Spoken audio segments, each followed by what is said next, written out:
पार्वती पते हर हर महादेव।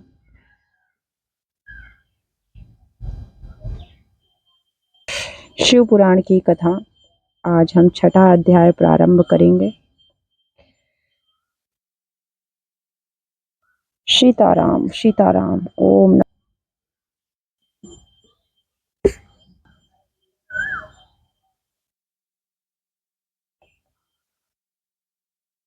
कथा प्रारंभ करते हैं। श्री शिव महापुराण। श्री पुराण पुरुषोत्तमाय नमः। श्री गणेशाय नमः। नमः गणपति। विंध्येश्वर संहिता प्रयाग में सूत जी से मुनियों का तुरंत पाप नाश करने वाले साधन के विषय में प्रश्न।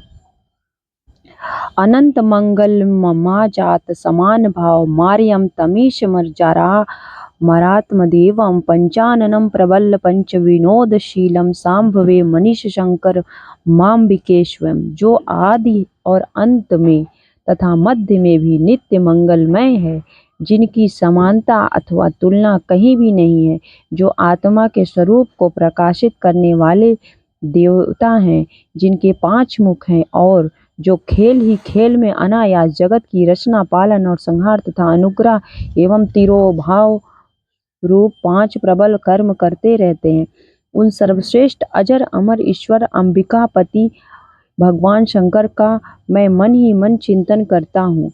व्यास जी कहते हैं, जो धर्म का महान क्षेत्र है और जहाँ गंगा यमुना का संगम हुआ है, उस परम पुण्यमय प्रयाग में जो ब्रह्मलोक का मार्ग है, सत्यव्रत में तत्पर रहने वाले महातेजस्वी महाभाग महात्मा मुनियों ने एक विशाल ज्ञान यज्ञ का आयोजन किया। उस ज्ञान यज्ञ का समाचार सुनकर पौराणिक शिरोमणि व्यास शिष्य महामुनि सूत जी वहां मुनियों का दर्शन करने के लिए आए। सूत जी को आते देख वे सब मुनि उस समय हर्ष से खिल उठे और अत्यंत प्रसन्न चित्त से उन्होंने उनका विधिवत स्वागत सत्कार किया। तत्पश्चात उन प्रसन्न महात्माओं ने उनकी विधिवत स्तुति करके विनय पूर्वक हाथ जोड़कर उनसे इस प्रकार कहा।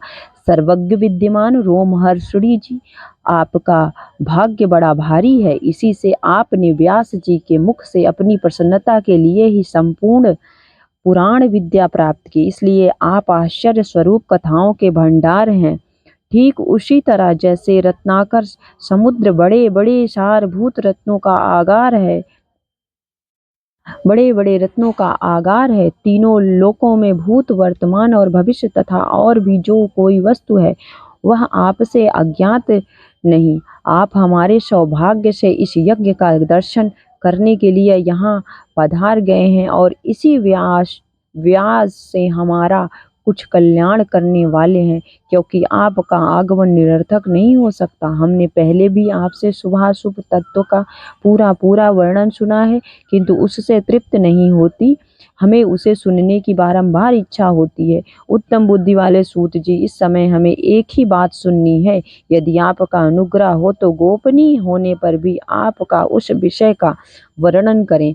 घोर कलयुग आने पर मनुष्य पुण्य कर्म से दूर रहेंगे, दुराचार में फंस जाएंगे और सबके सब सत्य भाषण से मुंह फेर लेंगे, दूसरों की निंदा में तत्पर होंगे, पराये धन को हड़प लेने की इच्छा करेंगे, उनका मन पराई स्त्रियों में आसक्त होगा तथा वे दूसरे प्राणियों की हिंसा किया करेंगे, अपने शरीर को ही आत्मा समझेंगे, मूढ़ नास्तिक और पशु बुद्धि रखने वाले होंगे, माता पिता से द्वेष रखेंगे, ब्राह्मण लोभ रूपी ग्राह के ग्रास बन जाएंगे, वेद बेचकर जीविका चलाएंगे, धन का उपार्जन करने के लिए ही विद्या का अभ्यास करेंगे और मद से मोहित रहेंगे, अपने जाति के कर्म छोड़ देंगे, प्रायः दूसरों को ठगेंगे, तीनों काल की संध्या उपासना से दूर रहेंगे और ब्रह्म ज्ञान से शून्य होंगे। समस्त क्षत्रिय भी स्वधर्म का त्याग करने वाले होंगे, कुसंगी पापी और व्यभिचारी होंगे, उनमें शौर्य का अभाव होगा। वो कुत्सित चौर्य कर्म से जीविका चलाएंगे, शूद्रों का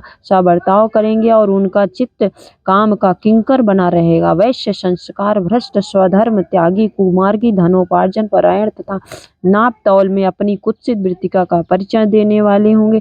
इसी तरह शूद्र ब्राह्मणों के आचार में तत्पर होंगे। उनकी आकृति उज्जवल होगी, अर्थात वे अपना कर्म धर्म छोड़कर उज्जवल वेशभूषा से विभूषित हो व्यर्थ घूमेंगे।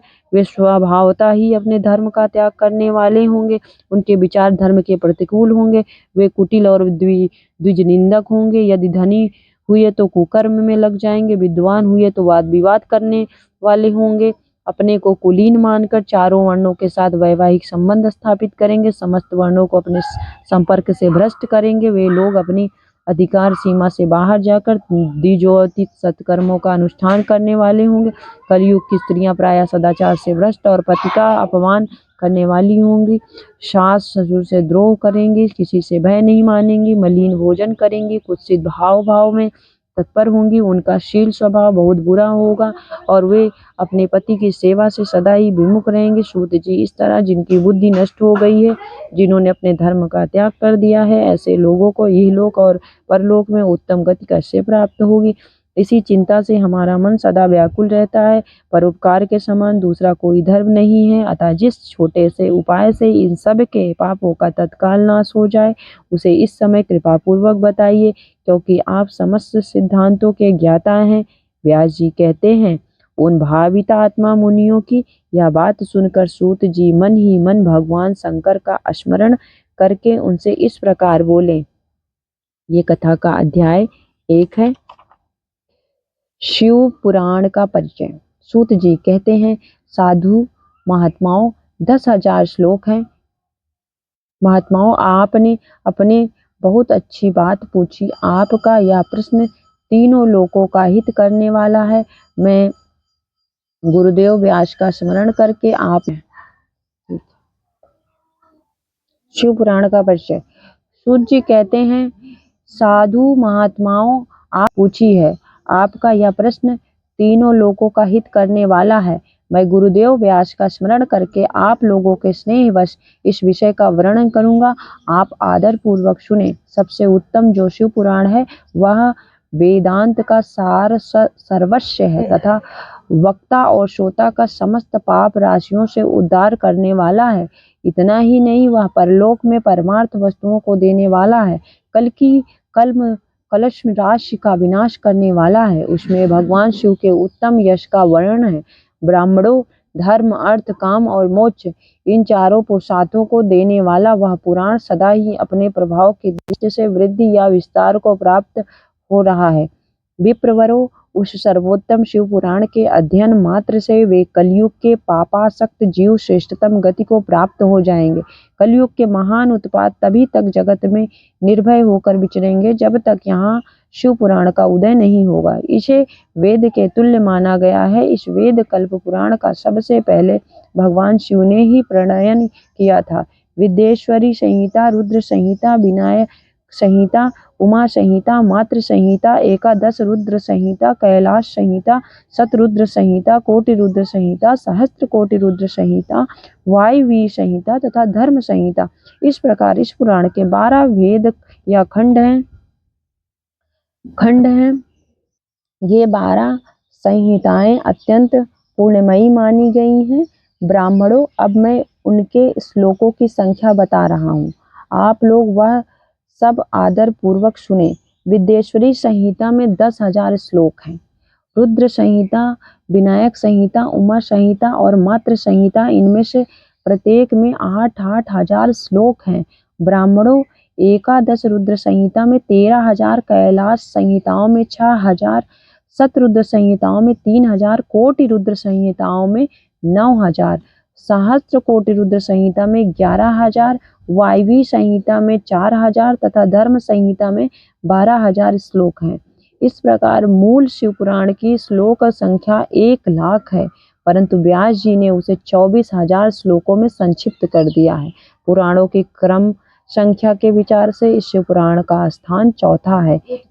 इसमें 7 संहिताएं हैं। पूर्व काल में भगवान शिव ने श्लोक संख्या की दृष्टि से 100 करोड़ श्लोकों का एक ही पुराण ग्रंथ ग्रथित किया था।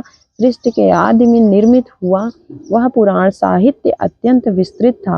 फिर द्वापर आदि युगों में दैपायन, व्यास आदि महर्षियों ने जब पुराण का 18 भागों में विभाजन कर दिया, उस समय संपूर्ण पुराणों का संक्षिप्त स्वरूप केवल 4 लाख श्लोकों का रह गया।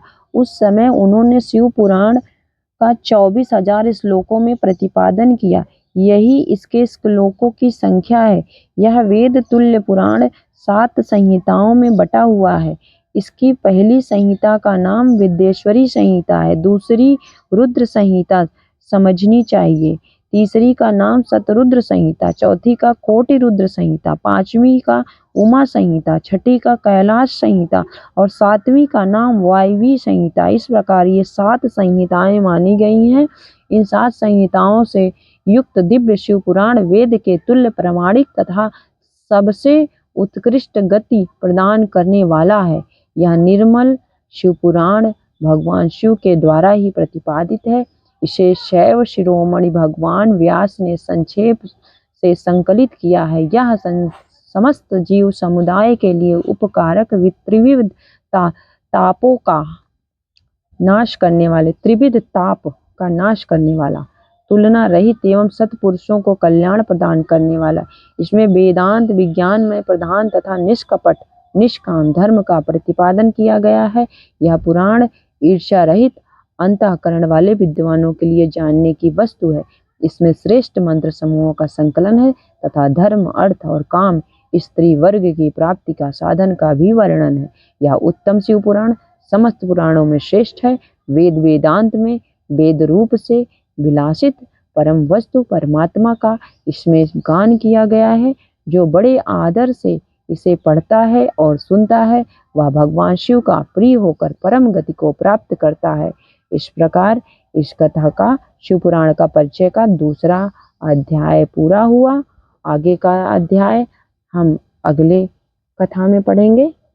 जय श्री राम। हर हर महादेव। नमः पार्वती पते। हर हर महादेव।